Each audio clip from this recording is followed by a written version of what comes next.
आगे की लड़ाई नए झंडे और डंडे के साथ लड़ेंगे। घर नहीं बैठना, जो हमें घर बैठाना चाहते थे उनका भी इलाज करेंगे और सरकारों के खिलाफ लड़ाई लड़ने का काम करेंगे। जो सरकार का षड्यंत्र था, भारतीय किसान यूनियन ने उसी षड्यंत्र के जनता पार्टी और हरियाणा सरकार के दबाव में मुझे यूनियन से निकालने का काम किया। इसके अलावा कोई दूसरा रास्ता नहीं है साथी। किसी संगठन में कोई बढ़िया काम करता है तो यह बताओ कि उसकी जिम्मेवारी बढ़ाई जाती है या उसको यूनियन से बाहर निकाला जाता है। यहां जितने मेरे पिता तुल्य बुजुर्ग आए हैं, नौजवान साथी आए हैं, मैं सबका हाथ जोड़ के आभार प्रकट करता हूं। और साथियों, जब 18 तारीख को 18 अगस्त को जब हम एक तरफ बहन मनीषा को न्याय दिलाने की लड़ाई लड़ रहे थे और उस समय सरकार ने एक षड्यंत्र किया कि भाई वैसे तो ये मान नहीं रहा, इसको बदनाम करने का षड्यंत्र करते हैं, जब ये अपने ही लोगों में बदनाम हो जाएगा तो फिर ये घर से बाहर भी नहीं निकल पाएगा। इतना बड़ा षड्यंत्र रचा, हमें नहीं पता था कि सरकार इतनी बड़ी साजिश कर सकती है। लेकिन साथियों, आप सबने जो साथ समर्थन और आशीर्वाद दिया उसके लिए जो है मेरा पूरा जीवन भी कम पड़ जाएगा। मैं आपका आभार प्रकट करता हूं। 19 अगस्त को जब हमारे खिलाफ चारों तरफ षड्यंत्र हो रहे थे, चारों तरफ हमले हो रहे थे, 19 अगस्त को जिस संगठन को हमने 11 साल तक सींचने का काम किया, बिना कारण बताए और बिना किसी गलती के हमें बर्खास्त करने का काम किया, इसकी जितनी निंदा की जाए उतनी कम है साथियों।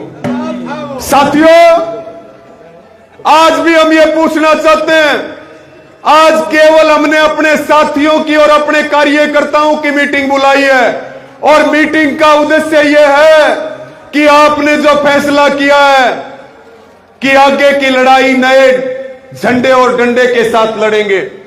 और मैं आपको यह भी बता दूं, जब ये 18 तारीख को घटना घटी और 19 तारीख को जब यूनियन से बर्खास्त किया गया, मैं आपके सामने इस बात को कह रहा हूं कि मैंने तय कर लिया था कि अब मैं जीवन में कभी आगे जो है आंदोलन में काम नहीं करूंगा, संगठन में काम नहीं करूंगा।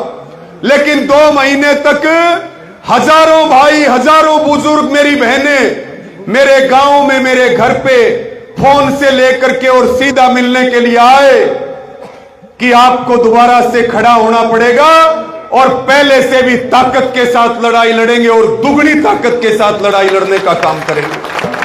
अगर आज आपके बीच में खड़े हैं तो यह आशीर्वाद भगवान का और आपका है, और इस लड़ाई को अगर मजबूती से लड़ने का संकल्प ले रहे हैं तो यह मेरी ताकत नहीं है, यह आपकी ताकत है, मेरी कोई औकात नहीं है साथियों। किसी संगठन में कोई बढ़िया काम करता है तो यह बताओ कि उसकी जिम्मेवारी बढ़ाई जाती है या उसको यूनियन से बाहर निकाला जाता है? एक बार बोल करके बताओ, जोर से बोल के बताओ। और आज भी हम हिसार की क्रांतिकारी धरती से राकेश टिकैत जी को यह कहना चाहते हैं, हमें भले ही निकाल दिया हो, हम आज भी पूछ रहे हैं हमारी गलती क्या है। और अगर भविष्य में हम नए डंडे और नए झंडे के साथ लड़ाई लड़े, फिर भी एक बार सुनिए, हम टिकैत साहब को कहना चाहते हैं, चाहे पंचायत यूपी के अंदर रख लेना और चाहे पंचायत हरियाणा के अंदर रख लेना, अगर आपके बेटे और आपके भाई ने, मैं भगवान तो नहीं हूं, गलती मुझसे हो सकती है, लेकिन मेरी नीति और नीयत में खोट रहा हो तो भरी पंचायत में सबूत देते, मैं हर दंड भुगतने के लिए तैयार हूं साथियों। और आज ये खुले तौर पे हम कहना चाहते हैं, जो सरकार का षड्यंत्र था, भारतीय किसान यूनियन ने उसी षड्यंत्र के तहत और भारतीय जनता पार्टी और हरियाणा सरकार के दबाव में मुझे यूनियन से निकालने का काम किया। इसके अलावा कोई दूसरा रास्ता नहीं है साथियों।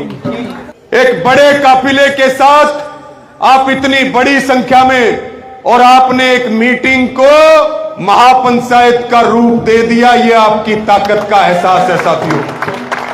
और मैं ये उम्मीद और भरोसा करता हूं कि अगली बार जब समय तय होगा अगली बार जब तारीख तय होगी, अगली बार जब स्थान तय होगा और अगली बार जब महापंचायत और रैली तय होगी, तो मुझे उम्मीद और भरोसा है कि आप किसान आंदोलन के सारे रिकॉर्ड तोड़ने का काम करेंगे साथियों। कि घर नहीं बैठना, जो हमें घर बैठाना चाहते थे उनका भी इलाज करेंगे और सरकारों के खिलाफ लड़ाई लड़ने का काम करेंगे साथियों। हमें दुकान नहीं चलानी, हमें दुकान नहीं चलानी है और हम कोई पद प्रतिष्ठा के लिए काम नहीं कर रहे। कहते हैं जिसको दिलों में जगह मिल जाए उसे किसी सिंहासन की जरूरत नहीं होती। मेरी जगह आपके दिल में है। अगर आज भी किसी को यह वहम है कि मैं विधायक बनने की या सांसद बनने की या मंत्री बनने की लड़ाई लड़ रहा हूं, तो इस बात को दिमाग से निकाल दो। हम इस बात को जरूर कहेंगे, हम राजनीति में सुधार के खिलाफ नहीं है, लेकिन हम राजनीतिक व्यक्ति नहीं है, हम आंदोलनकारी हैं। हम ये समय की मांग है, सरकार के खिलाफ संघर्ष है और विपक्षी पार्टियों का और विपक्षी नेताओं का हम जरूर ये अपील करेंगे कि वो सड़क से लेकर के सदन तक की लड़ाई में हमारी ताकत बढ़ने का काम करें, हमें सहयोग करने का काम करें। साथियों, पहली बार आज तक मैं जिस संगठन के अंदर रहा, मैंने उस संगठन का संविधान नहीं पढ़ा। बहुत सारे संगठन होंगे, बहुत सारे नेता होंगे, हम सबका सम्मान करते हैं, किसी की बुराई नहीं करते, लेकिन एक सहमति आपसे मैं लेना चाहता हूं कि भाई संगठन बनाना कि दुकान चलानी, हाथ उठा करके बताओ। और संगठन मैं बनाऊंगा या आप बनाओगे? संगठन बनाएंगे हम सब मिलकर के। पहला वो संगठन होगा जिसका नाम भी आप तय करेंगे, जिसका झंडा भी आप तय करेंगे, जिसका संविधान भी आप तय करेंगे और जिसके नियम भी आप तय करेंगे। और पहला वो संगठन होगा जिसमें किसान और जनता रवि आजाद की भी जिम्मेवारी तय करेगी। ये मैं आपको प्रार्थना करना चाहता हूं और मैं आपको ये विश्वास, भरोसा और यकीन दिलाता हूं। इस बात को आप सारे विश्वास करें। आज जो अलग अलग बुजुर्गों ने और साथियों ने सिर पे पगड़ी रखी है, इस बात का भरोसा आपको दिलाना चाहता हूं, जान चली जाएगी लेकिन आपकी पगड़ी को कभी झुकने नहीं दूंगा साथियों। इसलिए मैं आपसे एक सहमति और भी लेना चाहता हूं। हम इस पुराने ढर्रे को बदलना चाहते हैं। किसान संगठन बन गए, पुराने ढर्रे चल रहे हैं, ज्ञापन देकर के फोटो खिंचवा ली, अखबार में या मीडिया में खबर दे दी।